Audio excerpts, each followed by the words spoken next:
السلام عليكم.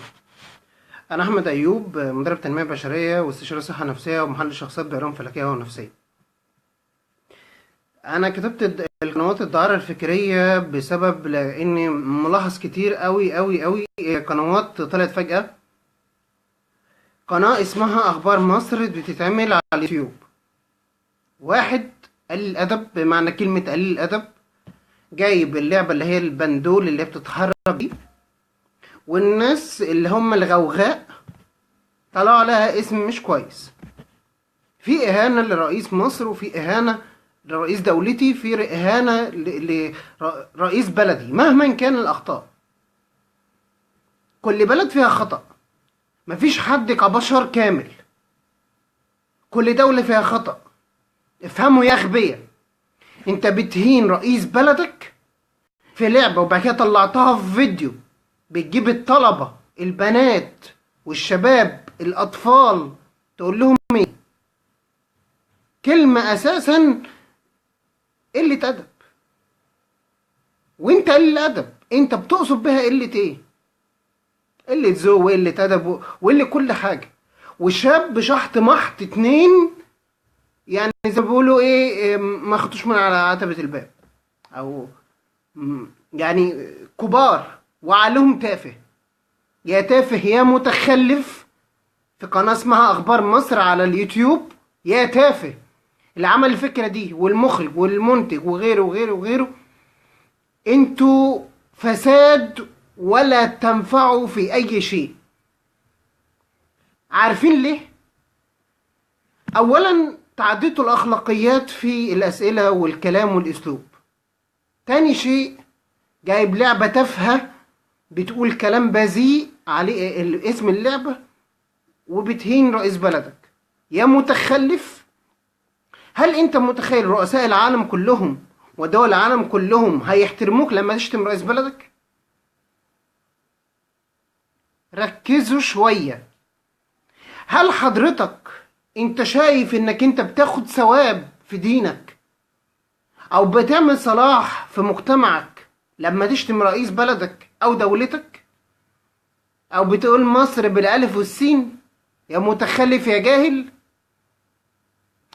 القناة التانية واحدة قناة اسمها الحكاية اللي وراء الخبر، بتتكلم عن تقاليع البنات وتقاليع الشباب وهي لابسة تاتو وحظاظات وعاملة حكايات، ويعني ناقص ان هي تجيب 2 كيلو وهي فوق اللي هي حاطاه في الميك اب. انا ما بعلقش، بس انا عايز اسأل سؤال.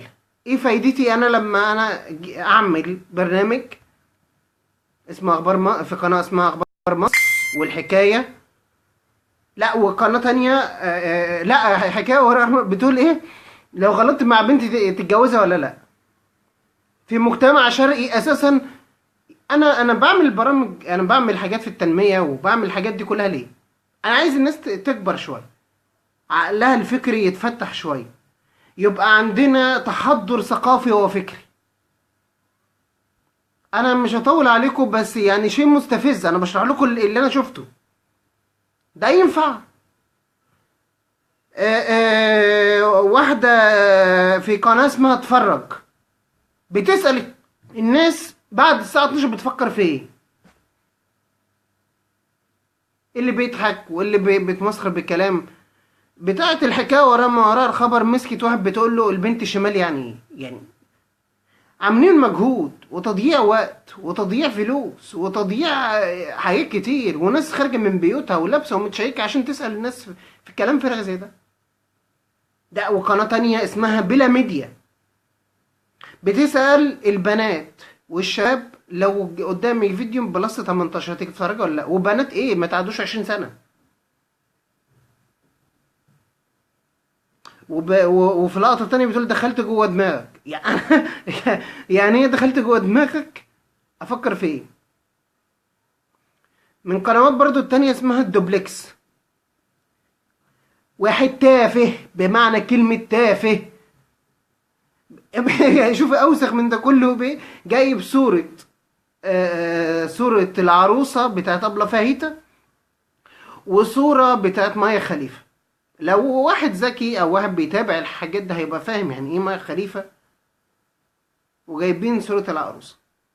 بالمناسبة أبلة فاهيتا دي حتة عروسة طالعة عاملة برنامج في CBC تقريبا.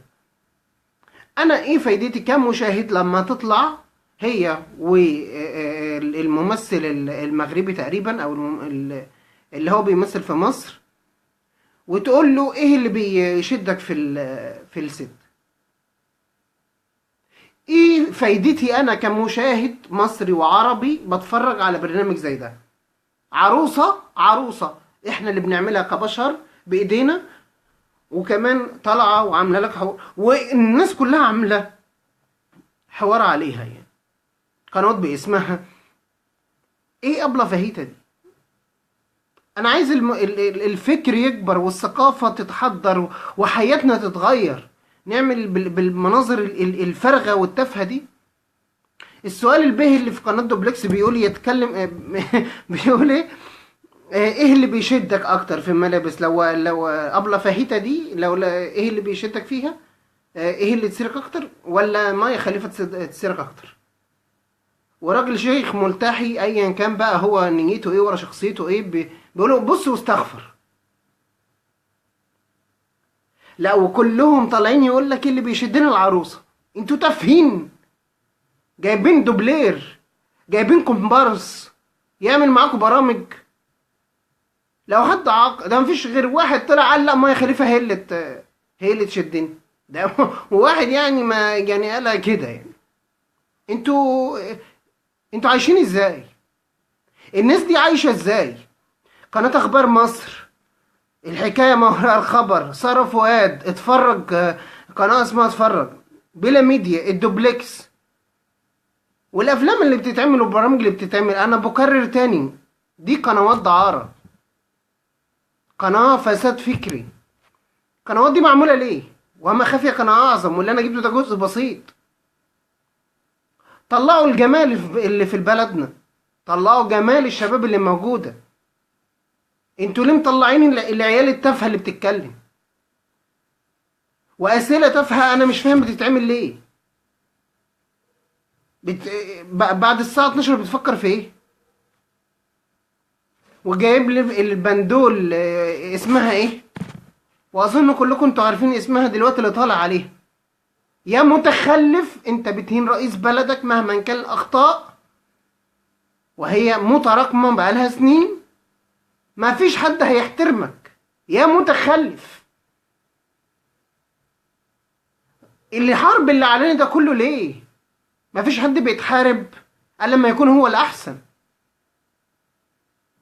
افهموا. لما تيجي تقول لي بلس 18 لبنت اقل من 20 سنه ولا بنت ايا كان، فين الخجل بتاعك؟ فين حياء البنت؟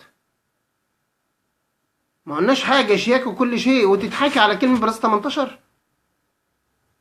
انا مش فاهم انتوا بتفكروا ازاي. قنوات معموله للتفاهه، ده انا جبت جزء بسيط. يا جماعه فوق، هتفضلوا عايشين في التفاهه اللي انتوا فيها دي ليه؟ نهزر ونضحك ونطلع افلام كوميديه، لكن ليه بالتفاهه دي؟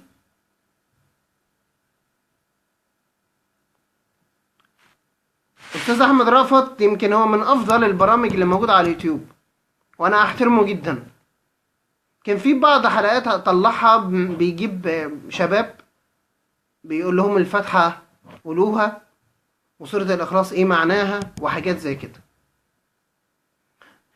الافضل ان انا اجيب ان في شعبنا وفي شبابنا ناس مش عارفين ديننا، وناس مش عارفين واحنا مسلمين، وناس مش عارفين القرآن بتاعنا بيقول ايه، ولا الافضل ان انا اعلمهم، اطلع برامج ثقافية.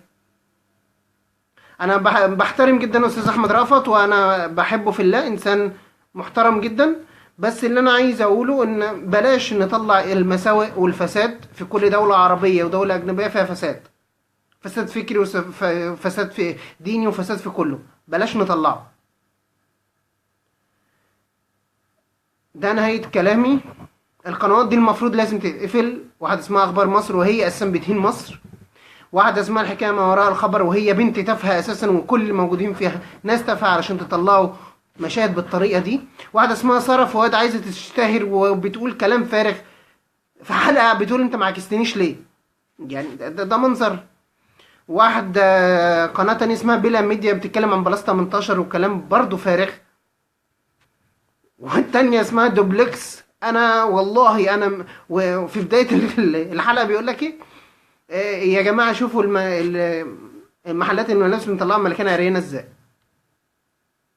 ويقوموا جايبين شباب بلير كومبارس علشان يقول لك بتسرني. بتسر ايه يا جاهل يا تافه؟ تحضروا شويه، تثقفوا. عيب عيب لما نبقى في 2017 بنتكلم بالتفاهه والسذاجه دي. عيب. هتفضلوا عايشين لحد امتى بالطريقه دي؟ انا الموضوع بجد مضايقني جدا، لان انا بحاول اعمل تنميه، بحاول اعمل معلومات علشان نستفيد من كلنا ونتحضر شويه ونطلع علمائنا ونطلع دكاتره ونطلع ونفكر، بس مش بالطريقه التافهه دي. يبقى في قنوات بالطريقه دي، المفروض القنوات دي تتقفل. نهايه